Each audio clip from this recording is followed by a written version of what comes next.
Here at the Royal Saskatchewan Museum. And we're on the traditional lands referred to as Treaty 4 territory, the original lands of the Cree, Ojibwe, Saulteaux, Dakota, Nakota, Lakota, and on the homeland of the Métis Nation.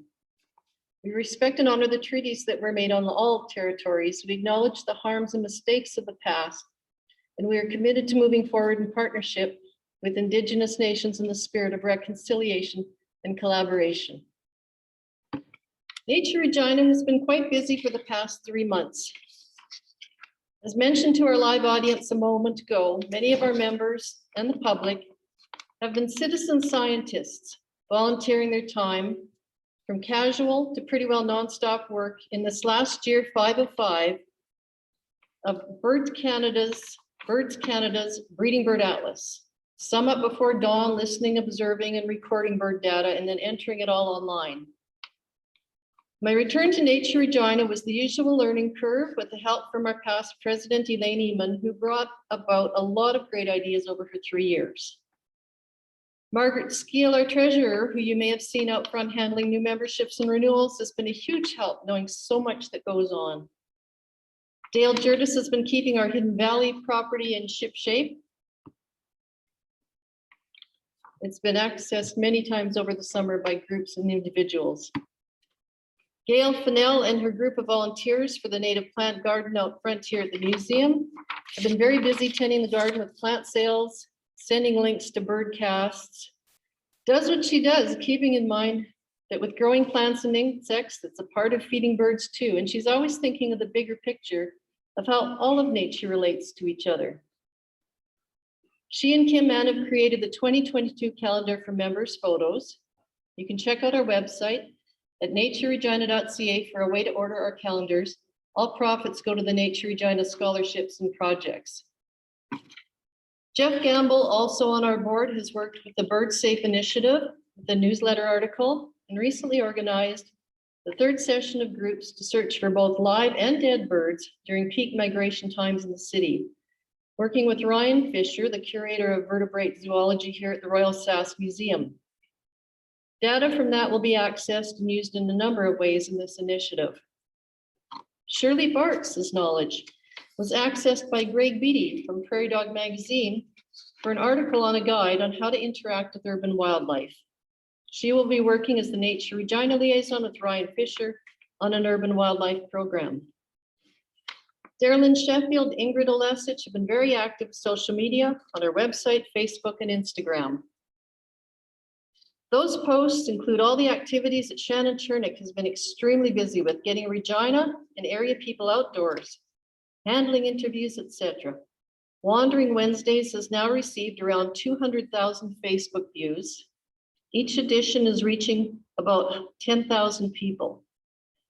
Starting in December, she'll be moving to once a month for Wandering Wednesdays, and you can check out all the editions on Nature Regina's website. The Get Outside Kids Club is for children between ages 6 and 13 and their parent guardian. They have 500 plus kids participating this fall with interactive outdoor education activities. Nature Regina is partnering with Nature Saskatchewan, Sask Outdoors, and Wild Outside, the Canadian Wildlife Federation, to make this program possible along with other funding. Get Outside Preschool Club will have its first session on Wednesday. That program is for children between the ages of 3 and 5 and their parent guardian. They will also be exploring locations in and around Regina this fall with age-appropriate hands-on activities. This is a pilot project funded by the City of Regina. Jim Elliott's been busy collecting information for and publishing our newsletter to members. It's very informative. Kirsten Palmier, our vice president, has been arranging speakers and is our Zoom wizard. And with this being our first meeting with her skills, here we go. Tonight, our speaker is Naomi Beingessner with Rural Steps to Reconciliation, Sharing Land to Honor Treaty Obligations. The Treaty Land Sharing Network, or TLSN, is a grassroots group of farmers, ranchers, and other landholders in Saskatchewan who honor the treaties by welcoming Indigenous land users to share land they hold title to. This presentation will give an overview of the network and why it began, and its vision and accomplishments so far. Thoughts and experiences from participating landholders and land users will be featured. Naomi is a steering committee member of TLSN as well as a rural landowner. Naomi? Thanks, Fran. I'll share my screen so you don't have to see my giant face in front of you. I think that's probably best.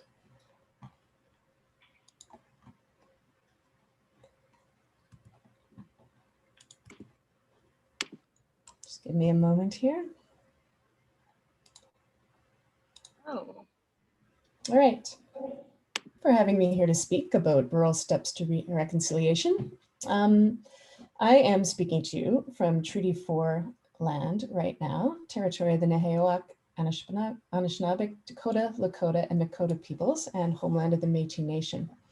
I believe that a land acknowledgement should be paired with action towards reconciliation, which is sometimes easier said than done. Part of my presentation is to maybe help that be a little easier. So the action I'm taking in particular is what I will talk about tonight. I've been involved with the Treaty Land Sharing Network as a coordinating committee member since it began in 2018. And I hold title to 2/4 of land in southern Saskatchewan with my siblings.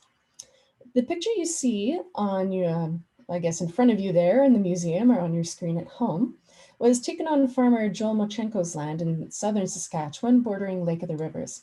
And it is the site of the Treaty Land Sharing Network's first gathering on the land, which we held in July 2020. The idea behind the network is quite simple, although the execution of the network has not been so simple. A group of settler rural land title holders, which is a term we tend to use instead of landowners. So rural land title holders in the Treaty Land Sharing Network are offering privately held land as safe places for Indigenous people to exercise their rights to use the land for cultural survival and livelihood. The network is also engaging in ongoing learning and dialogue to deepen members' practice of the treaty relationship. And this picture here is from our July 2021 launch of the network in Bladworth, and we're at the farm of Mary Smiley and Ian McCreary, who are network members themselves.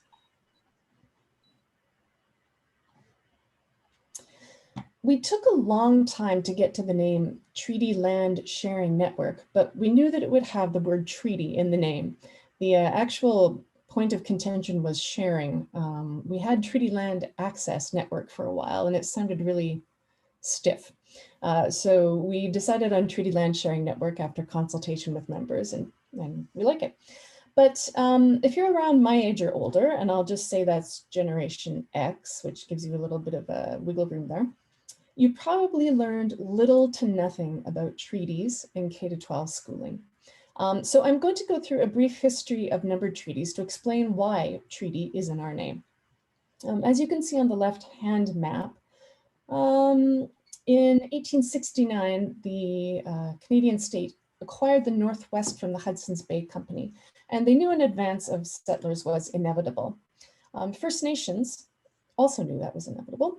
They sought treaties with the federal government to secure their future well-being, and the government, on its part, pursued treaties to legally facilitate the European settlement of the region through possession of land. TLSN is currently operating in Treaty 4 and 6 territories in Saskatchewan. So the green and the blue on the map, but within the provincial boundaries, even though they don't align with the treaty boundaries. So it's the agricultural area of the province, as opposed to Treaty 10 and 8. Cree Soto scholar Gina Starblanket writes that at the time the treaties were established, both the Crown and the First Nations understood themselves to be forming an ongoing relationship that would govern their descendants. So the treaties weren't signed and done. They were meant to be dynamic, contextual, and relational, not fixed in time. Starblanket also states that treaties were not a sale of land, but land use frameworks, which generally involve the establishment of separate governments and jurisdiction in distinct places, and in other places, dual governance and jurisdiction in shared spaces, and in matters of mutual concern. When we spoke with First Nations at a gathering in Treaty Forest Center in Fort Capel in 2019, they told us the intention of treaties was not to stop people from farming, but to share the land so that farmers could use it to the depth of a plow, and Indigenous peoples could exercise their way of life on it as well. So this would be an example of dual governance and jurisdiction. In contrast, places sacred to First Nations people could be separate jurisdiction. The idea that settlers were welcome to practice farming, but that farming shouldn't get in the way of other uses of the land, and especially in the way of Indigenous rights, doesn't really fit into our modern property structures that really exclude different uses on the same piece of land. And we're trying to move towards understanding multiple land uses in a good way for mutual benefit and coexistence. We're also trying to understand not just what are the rights, but what are the responsibilities and commitments of both Indigenous peoples and settlers. So although I've talked about Indigenous people exercising their treaty rights and their inherent rights, we also know that Indigenous people understand they have responsibilities to the land. So we've been trying to think about that as well. How can settlers who exist in this private property regime open up space for Indigenous peoples to not only exercise their rights, but also have that relationship of responsibility with lands that are their traditional territories? There's an interesting court case that took place about 15 years ago in upstate New York, where a nation, a First Nations, sued, well, no, they didn't sue, but they were in court. They didn't want land. What they wanted was some acknowledgement of their responsibility to care for it. So probably something some of us are not too familiar with. In fact, what happened with treaties is that they facilitated the theft of land. So there were two main reasons that we started the Treaty Land Sharing Network. And I'm going to just interrupt at this point and say, if you have any questions that are really, really pressing, and you want to communicate them to Kirsten, she could probably put them in the chat. I may or may not see them, but there will be time for questions after. Hopefully I will see them if they're really pressing. So two main reasons that we started the Treaty Land Sharing Network back in 2018. And the first was the death of Colton Boushie. This is a picture that I took in early 2020 in Southwest Saskatchewan. I was out there doing field work for my doctoral work. If you can't see it, if it's too blurry, what it says is I don't call 911, and we have someone on a horse with a gun. And to be honest, I'm not sure what they're pointing the gun at. When I saw it, I was a bit shocked. I was maybe a bit naive, but I assumed this was something you see in the United States, this frontier justice or vigilante justice. And I thought attitudes like that were rare in Saskatchewan. But as you know, on August 9th, 2016, Colton Boushie, a young Indigenous man, was perceived as a threat and shot and killed by a Saskatchewan landowner when seeking help on a rural farm site. There is national media on this case. I think it would have been very hard to escape hearing about it if you watch the news at all, read about it. And the trial was widely broadcast, where landowner Gerald Stanley was acquitted of second-degree murder. So I am down in Regina in Treaty 4, and I had no direct connection to the case, but I remember how striking vitriol was on social media against the Boushie family and against Indigenous peoples in general. I found it really shocking, and it was a really polarized atmosphere. So some farmers in rural Saskatchewan didn't want to be lumped together with the vocal supporters of Stanley, who were being really quite racist in the media and online, and they wanted some action to take to help repair relations. This quote is from a Cochin area farmer, Rochelle Tournier, who's a member of the Treaty Land Sharing Network, and she says, "Even though I'm not personally responsible for this shooting, I'm implicated because I'm a farmer, one of the groups of people with whom the shooter identifies. In this context, systemic change is necessary. In addition, I'm also asking, how am I going to show I do not agree with this man, the perspectives he represents, and the broader system that continually denies justice to Indigenous peoples?" Now, Rochelle, because I know Rochelle, has taken a lot of actions, but one of them was joining the Treaty Land Sharing Network. So the second reason we started the network, and this is probably familiar to most of you, was the decrease in lands that Indigenous people can access to exercise treaty rights. So since 2007, the Saskatchewan government has sold nearly 2 million acres of Crown land that previously belonged to the people of the province. Already, 85% of land south of Saskatchewan's forest fringe is privately owned or leased under terms that exclude public access. So that leaves 15% that people can theoretically access. And as you likely know, the latest estimate is that less than 10% of native prairie remains in Saskatchewan. I think the most recent map I could find online was from 2015. You can see the extent of grasslands. If you have a more recent one, do send it to me. I'd be interested. So out of this 10% of native prairie, 15% of publicly accessed land, those two don't necessarily overlap. There is a fair amount of native prairie privately held. Reserves are 2.8% of land in Saskatchewan, and the Indigenous population is 16.3%. So definitely hard to exercise treaty rights on a decreasing amount of land in the province. So it was my friend Valerie Zink and Cree educator Philip Brass from Pegasus, who came up with the idea of the network, and Val recruited the coordinating committee, including myself, realizing that settlers needed to really kind of step up and do something about the issue. The first group of us, there were 5 on the coordinating committee, and we were almost all urban people, all women, and we luckily expanded to include a full-time farmer, also a woman, and an Indigenous representative of the Office of the Treaty Commissioner, Amy Sequasis. So there are 7 of us now, and I believe we've reached out to another Indigenous woman to help us out and represent, and another farmer. So some of the milestones of our network, our first meeting with potential members was at Wanuskewin in February 2019. And this was basically word of mouth. Rural people or even urban people who owned land that we knew and we thought would be open to the idea of sharing it. So we had the meeting basically to see where people were at, what they were excited about with their idea, and maybe what they might be nervous about. It turned out a lot of people were nervous about letting hunters on their land, for example. And so we took a few months to work through people's concerns and their hopes and put a little more of a structure in place. And we also reached out to ensure that we had enough people to make at least a pilot project go ahead, because we didn't want to go to Indigenous people and say, hey, we have 3 properties to share, because that's not very exciting and doesn't show a whole lot of commitment on the part of settlers.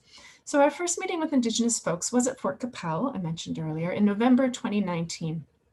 And at this point in time, we thought, okay, all we need to do is get a bunch of settlers signed up, have their land location, then we'll make a big list and we'll send it to band offices and people can just go and access it. We thought it would be like a little directory, kind of impersonal. And when we went to the meeting with Indigenous folks, and they were recruited through connections, but also just one guy came, he said, I heard about it on Facebook. I heard that white people wanted to hear what we thought, so I had to come. I think he was kind of joking, but kind of not. So our first meeting, we realized that we needed to cultivate relationships. I think in our minds, we thought, we don't want to ask Indigenous people to have to put a lot of effort in. We're going to do the work, and then they can, not have to be on the hook for doing anything. Well, they want relationships. They wanted relationships for 2 reasons, mainly. And one was for safety, right? I mean, trust needs to be built in this province, and they wanted that trust to be built so that they would feel safe coming to someone's land. And the other reason was because treaties were meant to be relationships, and we should have relationships with each other. And that was a great meeting. It was really a start of a kind of a new direction for the network. So from there, we went on to have anti-racism training for our members. We had some online book clubs throughout the pandemic. Particularly, I enjoyed the one on braiding sweetgrass. I don't know if you've read it, by Robin Wall Kimmerer, who is an amazing First Nations botanist and talks about traditional knowledge and scientific knowledge and, well, the braiding of it. But it's a wonderful book. We partnered with the Office of the Treaty Commissioner, and we had a commemoration of our partnership with a pipe ceremony in July 2020. And that summer and fall, we piloted 3 land gatherings. So we had settler members come out and Indigenous folks who wanted to come out to 3 separate places in the province, kind of north central, then around between Saskatchewan and Regina, and then south of Regina.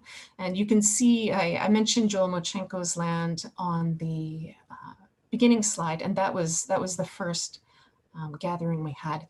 And Barbara in this picture, which I think was also used for promotions, is on Joel Mochenko's land as well. We applied for grants so that we could support this work, as far as having celebrations together, being able to offer meals to folks, being able to honor elders who came out. And also our big goal was to get signs out. So you'll see those in a minute too. And of course, to get up a website so we could actually match users with landholders.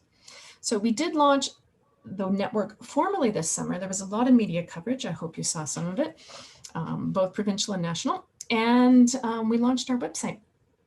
The whole time we, as a coordinating committee, have been continually reflecting, getting back to members, asking them for feedback, asking them their opinions, adjusting our methods and our goals, and learning new things. Even the importance of safety. When we were all going out to Joel's land, he was very clear we were all welcome. Indigenous folks said, well, can we meet somewhere and then drive out together, because I don't feel comfortable being alone in a car wandering around in rural Saskatchewan and potentially being stopped by someone who's concerned about what I'm doing there. So we've continued to learn about things like that. A lot of people didn't think they had anything to share, really. They didn't think that there was anything worthwhile on their land for sharing. But it's interesting what we learned about that as well. So in this picture, you see Murray Ironchild. He's a traditional knowledge keeper, and he works at All Nations Healing Hospital in Fort Capel as a cultural traditional advisor with experience in traditional medicine and Aboriginal health. And he was telling us he has had to go out of province for gathering some medicines because there isn't enough access into Saskatchewan to what he needs. So this is Murray out at Joel's farm. And if my memory is correct, which it may not be, he's holding an echinacea root and he was talking about its uses in traditional medicine. So what we learned from folks is that you don't have to have a huge tract of native prairie. We learned that people need rocks for sweats. And if you know a farmer who wants to keep onto his rocks, I think that's a pretty odd farmer. Most people want to get rid of them. So rocks for sweats, berries, willows, access to places that have heritage sites like teepee rings or drive lines. There's a whole lot of things that could be useful. I'm going to, okay, no, I'm not. I'm a little worried. I was going to go to a video, but I think that would be pushing my luck at this point. So I'm going to just skip that for a moment. So I'm just going to quote Joel, because I think he had an interesting perspective on it. So I talked to Joel about a year ago, and he said, I'd love to see actual sharing start happening. Now, we'd all been out to his place, but what he meant was people spontaneously going to his place without there having to be an event first. So what can sharing look like? That was one thing that's been impressed on me through the network, is when we talk about sharing land, our settler mindset right away goes to financial sharing, sharing the resources. In terms of what resources are important to me, well, it's the hay and the crops and the livestock and the money that those bring in. And it's like, I don't want to share that because that's mine. It is. It's important to my family and our well-being. But what's been impressed upon me is that's not always, there is an element of that, but by and large, that's not what sharing means to the First Nations people. Sometimes sharing the resources are ones that I didn't even know were there, whether it's medicinal plants or the space to have ceremony. One of the things that came up during the visit to my land was that there's an anthill out on our pasture. And someone from the Buffalo's People Project said, You know what? We use anthills like that to cure buffalo hides. And the ants, when they eat everything off it, it cures the hides. Would we be able to come here and do that? And I didn't think, no, it's my anthill. So that's what sharing means sometimes. And not always. I don't want to oversimplify it, but sometimes that's what it means. Why would we be scared to share the land and the resources? And Joel went on to say that he had learned a lot from Barbara LaValle about the history of his own land that he didn't know. So we went out there and we saw these rock formations, and he had always assumed that settlers had put them there for some reason that he didn't know what, settler-made rock pile. And when Barbara pointed out the characteristics of it, he realized, no, this was made by First Nations people as a drive line to funnel buffalo herds towards the edge of the steep bluff as a form of buffalo jump.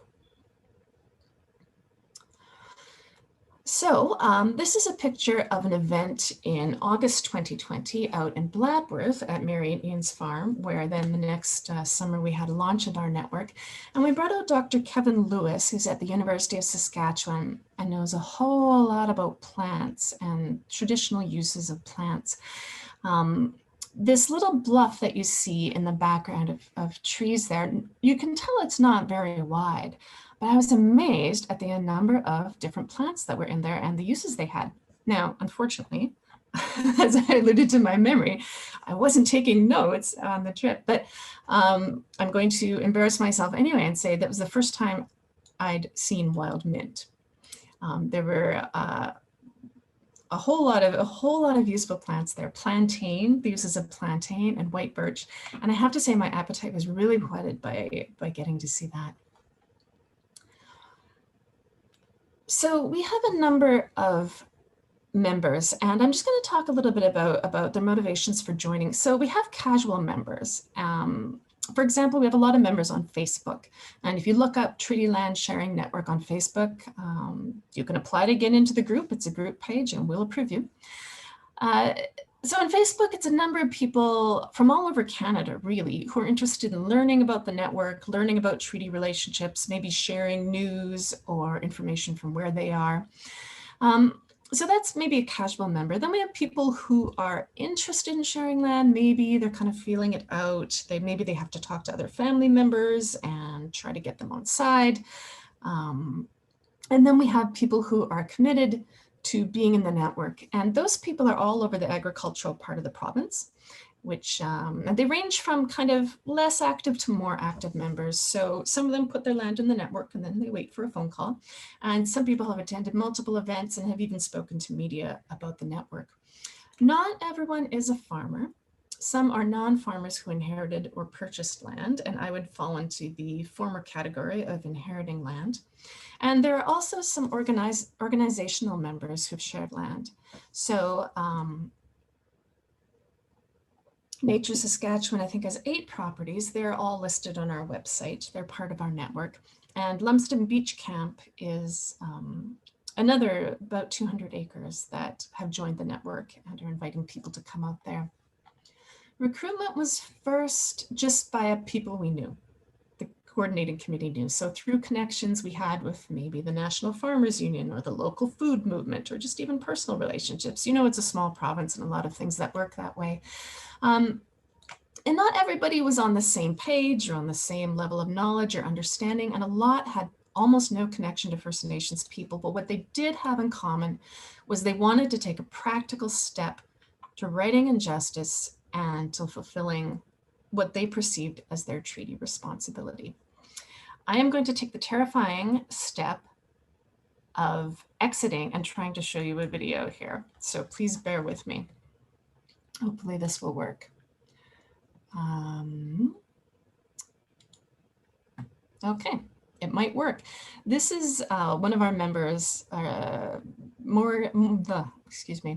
this is Morley Meyer and his partner Paula are both members out near Yorkton, and CTV did a nice little clip of them and their membership. Good evening. A new alliance between farmers, ranchers, and Indigenous land users has launched in Saskatchewan. Kaylin Wibbs has more on the Treaty Land Sharing Network and how it works. Morley and Paula Meyer are part of a group offering to share their land with Indigenous land users. We just want to do what's right and what's reasonable. The Treaty Land Sharing Network officially launched last week. It's a group made up of farmers and ranchers who have come together to share land as treaties intended, welcoming Indigenous people to practice their way of life on the land they farm. We know the history of Saskatchewan. We know the history of Canada. It's not a good history, and it continues. And I think Paula and I, for the most part, have just decided that we don't want to be a part of that. Meyer says the Indigenous land users already have permission to use the land under treaty rights, but the network connects users and owners online before use. Just as a matter of keeping things safe and having everybody know what's happening, they will let us know that there may be some things that we have and that we're willing to share that might be useful to them. Indigenous land users can access the farms in the network to gather plants and medicines, hunt, or for ceremony. Being just a short distance down the road from Little Bone First Nation, the Meyers are looking forward to sharing their land with their neighbors. Meyer went to school with many of the Métis and Indigenous kids when growing up, and that relationship with the people living next door inspired him to welcome these neighbors to use his land. If it's true that we live in history, which someone once said, then I think we have an obligation to create something better in the future. Kaylin Wibb, CTV News, Yorkton.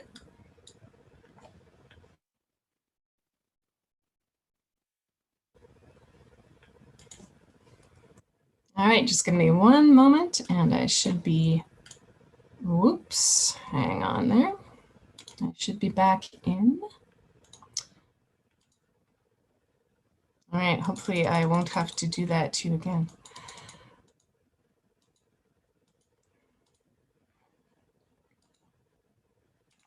Okay, what I would actually, I said I wouldn't have to do it again, and here I am going to do it to you again. I would actually like to just go over to our website. You can see the front page there.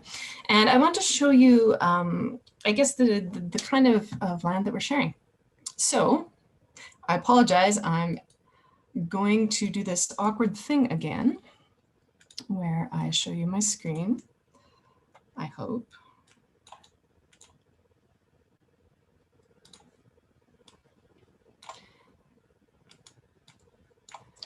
And let's go to,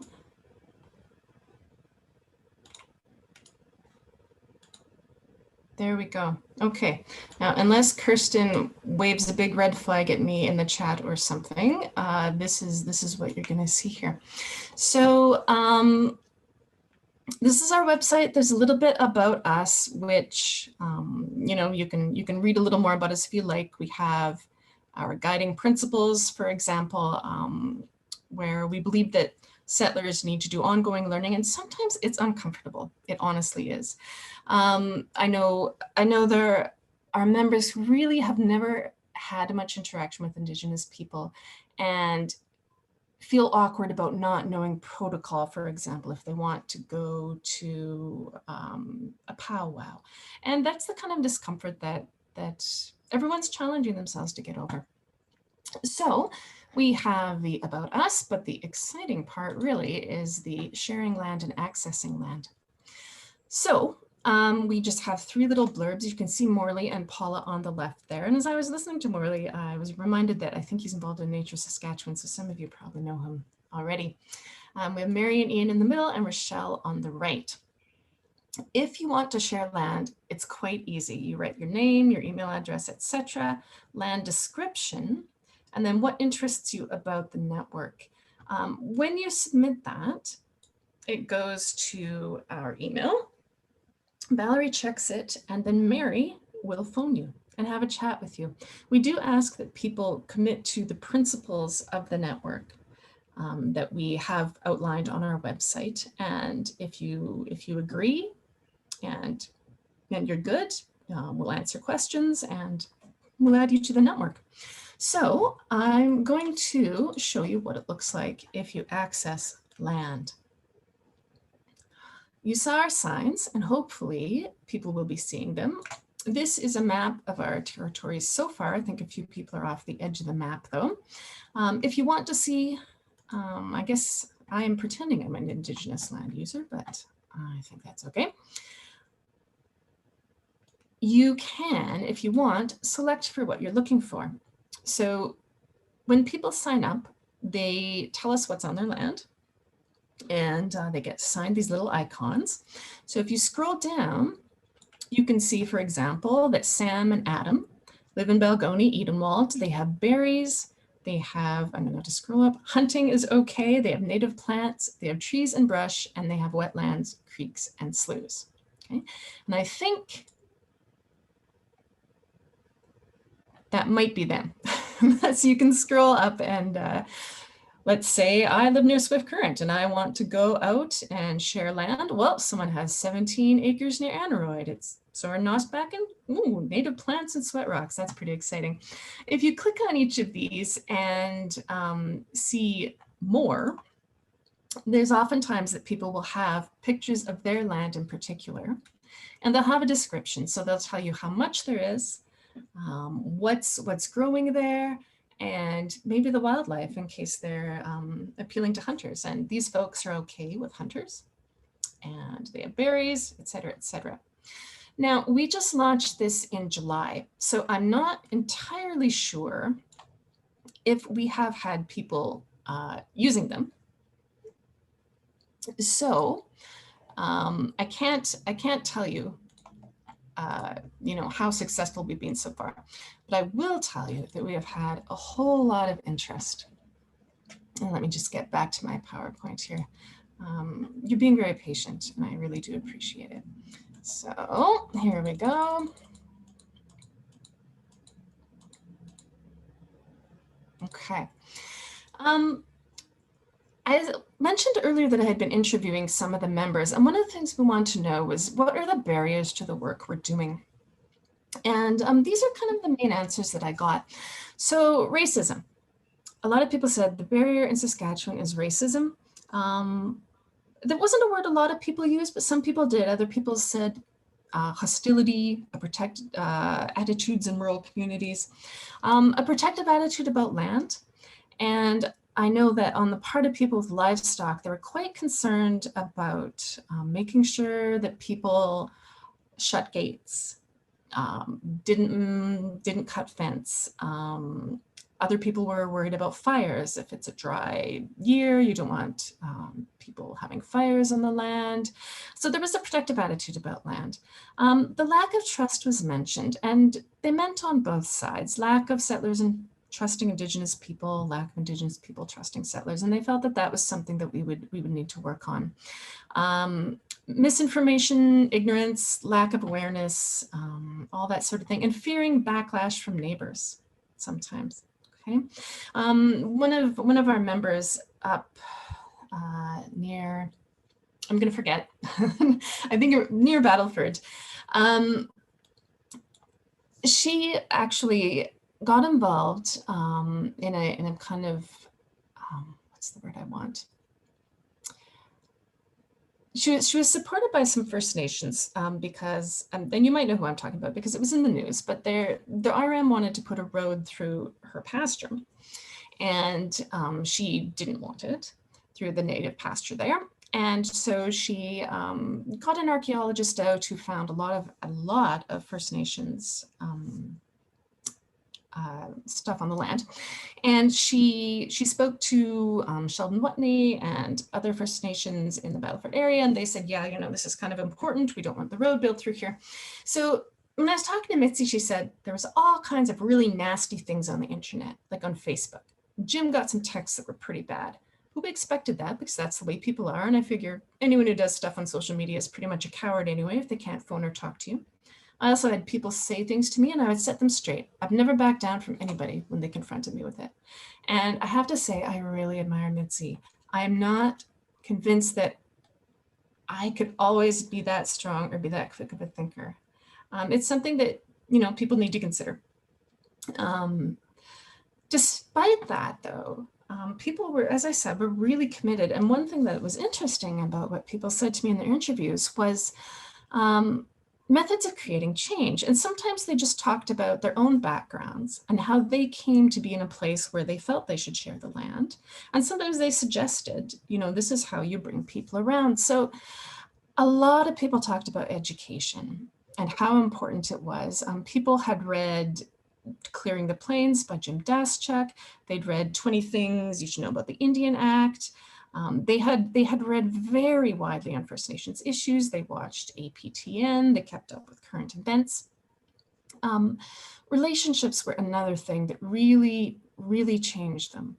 Just sitting down, talking to people face to face, earning that trust and making connections with people, for sure. A lot of people mention the blanket exercise. If you get a chance to do that and haven't done it, it's amazing. Public events, programming, books, learning from elders. And so we had a lot of people talk about relationships, and we're very glad we included that as part of the network, and that people felt that was important. I apologize for the really out of focus echinacea. That's at Joel's again, but the color's there, so there you go. One of the last things I'm going to mention about the Treaty Land Sharing Network is that we've been trying to engage the conservation movement somewhat. So conservation movements really focused on the benefits of native prairie for conservation of species, for appreciation, their benefits as far as sequestering carbon dioxide or dealing with sudden rain events, as far as runoff and reducing greenhouse gas emissions, and etc. We are reaching out to conservation organizations to partner with them and kind of talk about responsibilities in terms of treaty as well. In Nature Saskatchewan, we talked to quite early, and they were actually very helpful writing letters of support for the grants we got. I mentioned that Nature Saskatchewan is including their lands in the network, which is very exciting, especially since they have such a geographical range throughout the province. And I know that Nature Regina signed on to the Crown Lands letter that we spearheaded through Valerie Zink. So just to remind you, if you didn't catch it at the time, a few months ago, we put together a letter about Crown lands in the province, asking the province to honor the treaty relationship, protect natural landscapes, ensure that all people have access to the land for leisure and livelihood. We called on the Saskatchewan government to halt the sale of public land because it violates treaty agreements, it results in loss of native prairie, and it's a violation of Indigenous rights. And we had a huge long list of Saskatchewan environmental organizations that signed on to that. And it was wonderful to see. Not so wonderful was the response from the government, which we then followed up with another letter saying, you didn't respond to what we were actually saying. And of course, we haven't heard about that lately, but we'll see what happens. So, like I mentioned, we launched in July. We don't have a sense of how many land users are actually going out onto the land. Many people are probably wary, but there's been interest expressed, and we've started to do Indigenous outreach. Organizations have reached out to us, the Battlefords Tribal Council, the Anishinaabe Nation Treaty Authority, and we're reaching out in other ways as well. We've also had requests from people in Manitoba, Alberta, and Ontario to either extend the network into their areas, for example, into Treaty 6 in Alberta, or for us to offer advice on how they can start their own initiative, which is exciting. So 2 quotes here that I think I'll end with about what could happen in the future. The first is a settler member who says, I do dream of a day when anyone driving anywhere in Saskatchewan will run into at least some of our signs, when all bands and communities know about and share our information and having a meaningful relationship with TLSN. And I remember that that person, specifically said, if you go there and see our sign, you're going to know someone shares your values and that you're going to be safe. This next quote is from Bradley Desjardins, who's a hunter from Fishing Lake First Nation. When we access our game and our roots in the province of Saskatchewan, we're accustomed to game wardens being called, to being accosted, to farmers kicking us off their land. We're so used to being persecuted for being on somebody's land. Now we're actually asked that we can go onto the land and complete our gathering food and medicine. I'm going to hope that my kids and their kids can experience the benefits of this in the future. Okay, I'm going to stop and Kirsten, I don't know if you want to use this 8 minutes and 31 seconds for questions. Hi, yes, sorry about that. Unfortunately, I thought the room was available for longer than 40 minutes, but as you can see, it keeps kicking us out. So yay for troubleshooting. But what we can do is we can exit and rejoin and you can continue. Does that work for everyone? Then we'll have another additional 40 minutes. Sure. Okay, let's I do didn't that. want to keep talking if Okay, I'm going to stop recording and end it now. And see you in a bit.